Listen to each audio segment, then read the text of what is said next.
But when we listen to the language of so many of our leaders, it becomes abundantly clear that they don't know that business is an infinite game. They talk about being number one, being the best, or beating their competition. Based on what? Based upon what agreed upon objectives, metrics, and timeframes. And this is a problem because when we play to win in a game that has no finish line, there are some very predictable and consistent outcomes. The big one are the decline of trust, the decline of cooperation, and the decline of innovation. And so when you look at companies' decline of trust, decline of cooperation, and innovation, you start to wonder why that's happening so consistently. And then we look at the way they run their businesses, and they talk about being number one, being the best, and beating their competition in a game that has no end, which is fascinating. Now, there are finite games within the infinite game.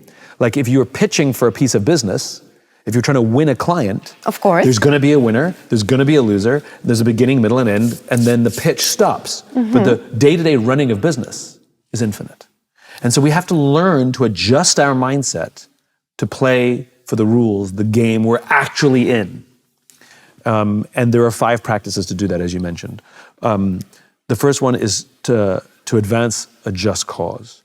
I call it a just cause because it is a cause so just that we would be willing to sacrifice time, energy, money in order to advance this cause.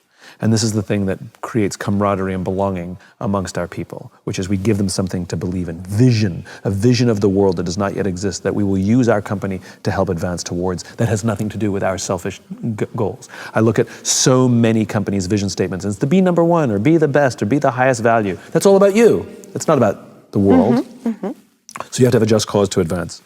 Number 2, you have to have trusting teams, which means psychological safety.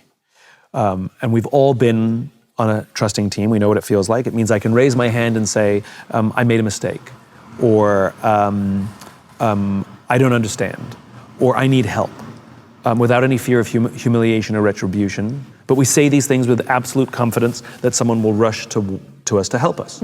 Unfortunately, we've also been on not trusting teams where you would never admit mistakes, you would never ask for help for fear that it'll hurt your career or you'll get in trouble. Number 3. So we have to do that. Number 3 is study your worthy rivals. Stop viewing the other players in your game as competitors. Companies have no competitors because you don't even know who they all are anyway, and they can all play however they want. But there are other players who do one or many things better than you.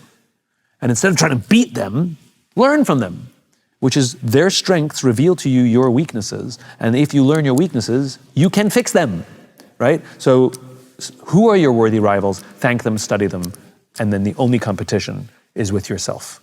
The 4th is having a capacity for existential flexibility, which is when politics or culture or technology changes, that we have the ability to make profound, sometimes 180-degree shifts to continue to advance our cause. Sometimes even walking away from the old business model. And finally, number 5. Courage, because all of these things are difficult. It's easier to try and beat your competition. It's fun. It's easier to make short-term leadership decisions. Just fire. If you don't work out, we'll just fire you. We'll hire somebody else, fire them. Building trusting teams takes time and effort. And changing business models can sometimes cause stress to the system, which is why you need trusting teams. And so, yeah, to play with an infinite mindset, to actually play for the game we're in, weirdly takes tremendous, tremendous courage.